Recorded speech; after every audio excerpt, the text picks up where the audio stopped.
Okay. Hi, everybody. I will start my presentation. My name is Alaa Emam, which is as far as you have it already. And I will start by it's a bit strange subject today, or might be it's not strange for many people here, but it seems need more explanation. So I hope within the time that we can, compress everything. Most of it is about molecular biology. So I will try to link the molecular biology, in the other subjects about clay and mods and these things in an easy way as far as I can. I start by first slide, which is called, this is the name of the gene hammer. This is my discovery and the main work as a biologist is I have done this years and years ago. And as you see here, it's called New Theory in Cell Biology, a full term for plant growth media interaction. I will tell you in a bit what is this for and how we will link this to our subject and what is the gene hammer itself as a theory. So if I now go to, this is me, I'm a biologist, I'm call it Merging History of Science by History of Mankind, which is I'm merging between the history of science, because I trace the history of science, especially in the biological subject, within a research, and we introduce it in a way which is make it more practical and more innovative, and also bringing many subjects together in a way which is beneficial. I will tell you a bit of the history about what is happening and how this thing is happening and why I use and how the gene hammer comes.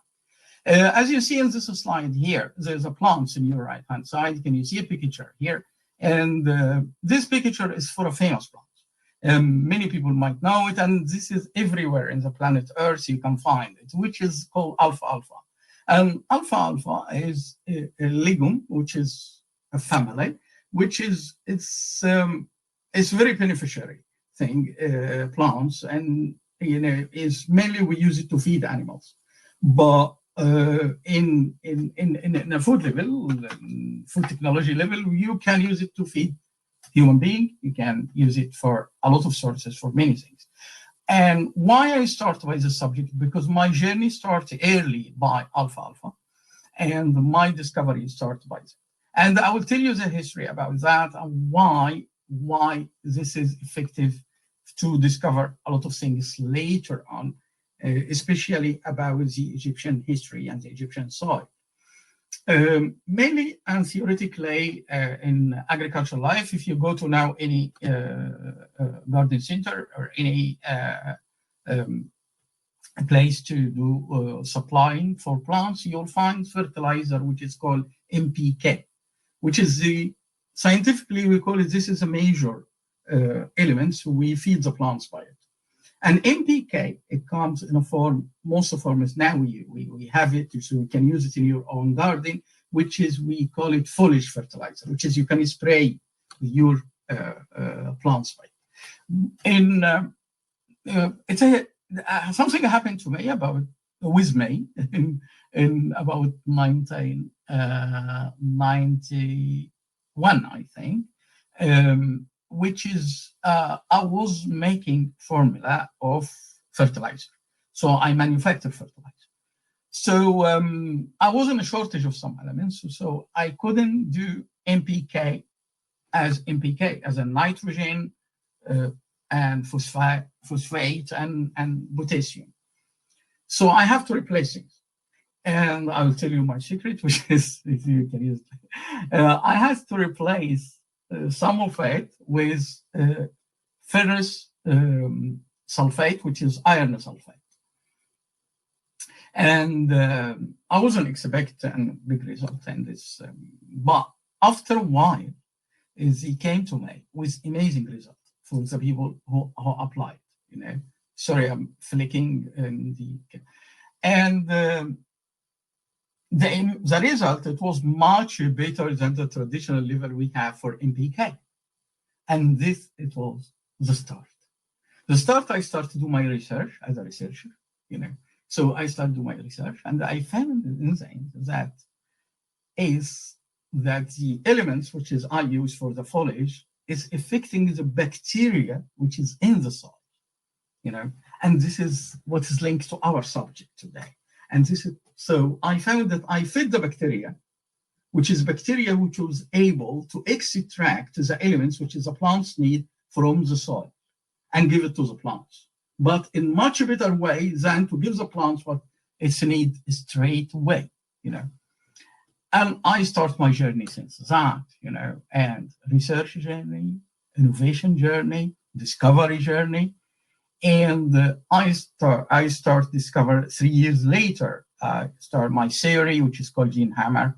But this is, we can explain it in one of my next book, which is my new book. It will about that. It will be about that. But here is the link which is between the soil and the bacteria, which you start thinking a lot about that. So I start thinking about mud and pharaohs and building and soil and what it was going on. And when it was a famous thing in our house at the time, you know, it's my grandmother's house, this jar here, which is a bit blurred, but I will show you much better picture in the next slide, but I will go back to this slide. Can you see it here? This is the one, okay, this is a famous jar. In olden Egypt, you can find it everywhere, you know. And the jar is made of clay, and this is a white clay. From this clay comes from an area in Egypt which is in the south, which is Upper Egypt. And it's from the Nile. I grew up by the Nile. I born beside the Nile, so I know the Nile inside out, you know. And I became Mediterranean later on. I'm telling you a lot of stories, but you might need it for that. So I know what kind of clay, and I know that. I will tell you one of the main secrets about this clay. This clay comes from Kenya in Egypt. And the main technique and the secret about that, you know, is about the mix.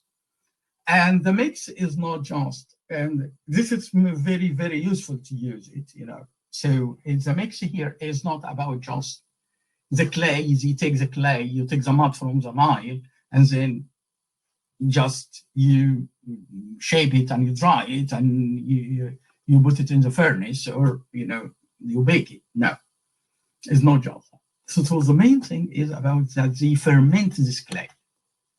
They ferment the mud. So there is a mix of the microbiology, it comes to it. So the theory, which as I told you before, about that when I'm feeding the plants, I found that I feed the bacteria, and the bacteria part of the microorganism, which is in the soil. But the old people in Egypt, they use it this way, which is they make their jars, they make their clay structure, which is their houses later on, you know, from a mix between the microorganism and the clay.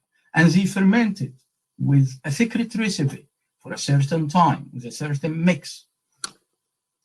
And you tell me that, okay, where we can find this? Okay, I can lead you later on. I can tell you how to go to Egypt and how to find this exactly and how they make this mix. And I know all the technique about it, so I can tell you later on a lot of details about what the microbiology effect, you know, and the microbiology situation is for that. So it is very important that to expose the mud to the microflora. Microflora is containing bacteria, fungus, algae, you know, protozoa, a lot of microorganisms. It's work in it. And this makes this fantastic clay. I will tell you, because I mentioned in the introduction before about that, is about a health issue. And why this jar is one of the main things. It will be our subject to speak about it today, which is the discussion furthermore about it. Okay. So I will flick again. Here, I will show you the jar. This is the way, it's like olden Egypt, it was like that. You know, this lady, every single piece of her clothes was not just random, but is containing something, is helping this environment. So microorganism is used to build that, you know, to make the clay, microorganism to ferment what is inside it now, which is, I will tell you in a bit what it is, but the jar was big part of the health issues for the Egyptian, for the building issues for the Egyptian, and I mean the pharaohs, and up to the moment, when it was the health is related to earthy things, not to a lot of artificial things we have now.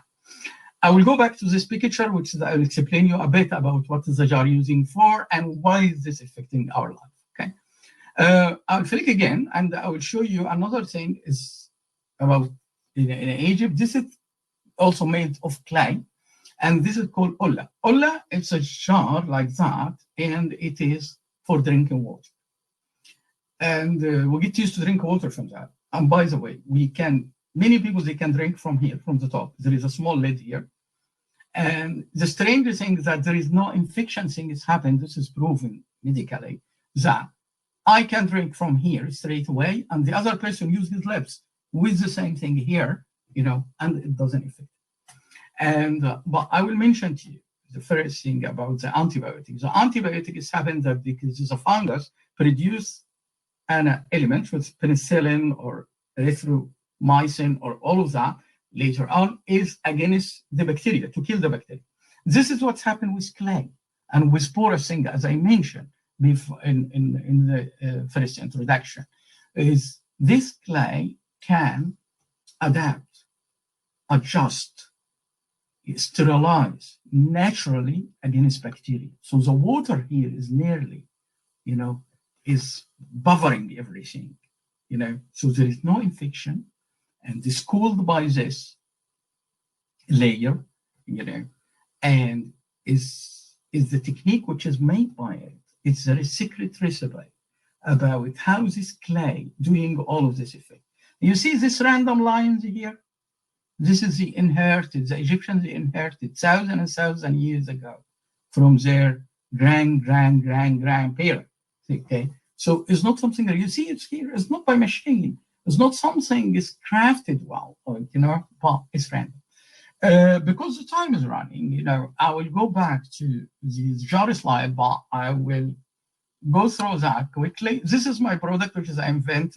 We use it as a gene hammer thing, which is manipulating the bacteria. The one we use it in Holla for drinking, and the one we use it in soil, and the one we use it in the jar, which is called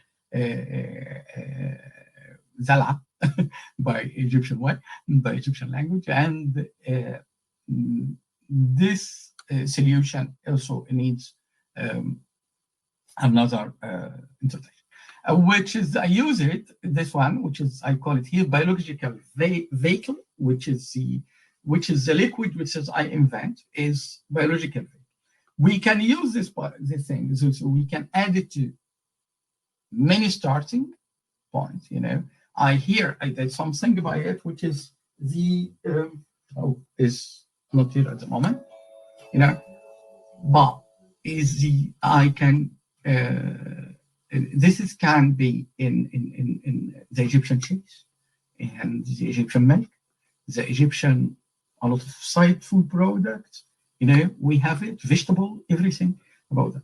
So this solution, we can use it as starter to build many things, to make product for clay, and to make an product for soil, and we can make product, not exactly the same formula, but there is a know-how of recipe in it, which is make it a smart solution made of complex of organic and non-organic elements linked together with a form of polymers or polymerization. And I will tell you why I polymerize it.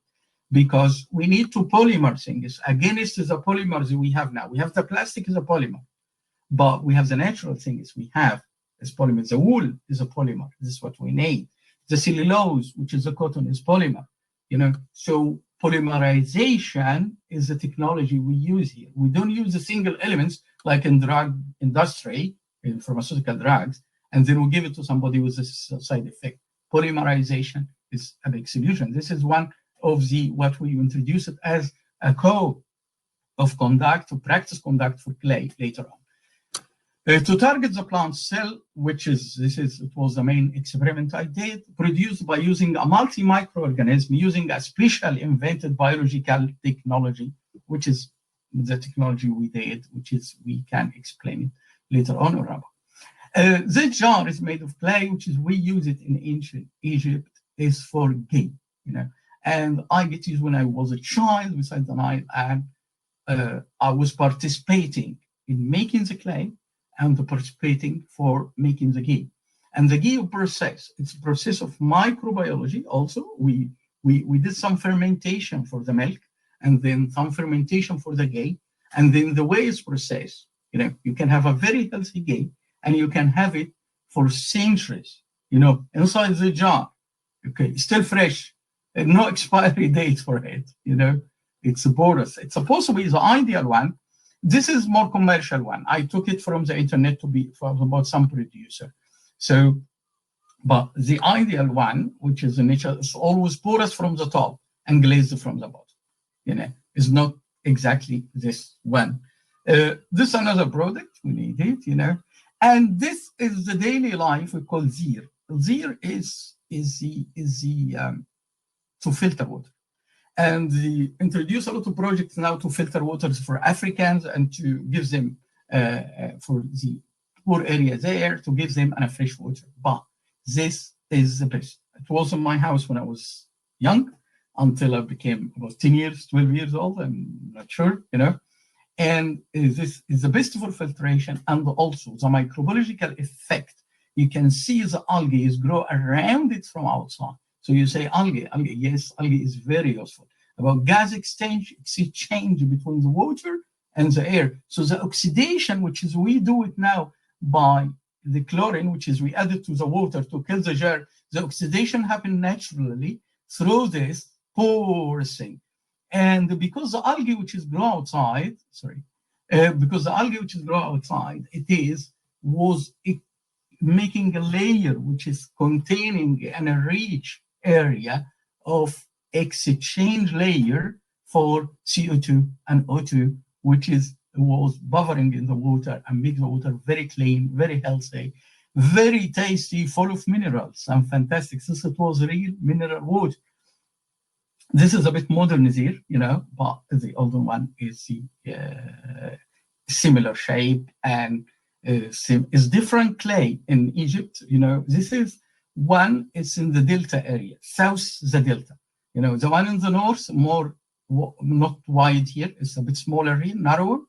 And they have a bottom here, another clay, which is the water filter and the robinette, And South Egypt, they have whiter one, which is made of thinner clay and also take more fermentation, which is about that to do.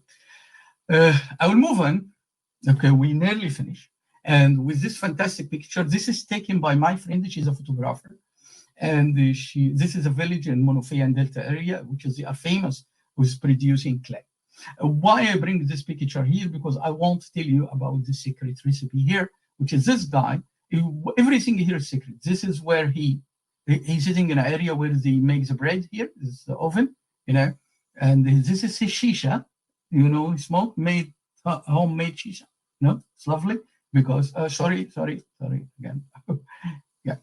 And he making this kind of clay. This kind of clay is starting by the two types. But I want to show you here. Okay, you start by this kind of clay, and mix with ash, like that. So you have it here. You see, they have this black color. This is non-porous. It's not non-porous, semi-porous. But this one, they use it now to build an engine. If you heard about the clay engine, this is secret recipe about it. This man, he inherited from the pharaohs thousands years ago, and one of the best clay we have in Egypt. And this is what the one we use it to when we lactate milk from the cow.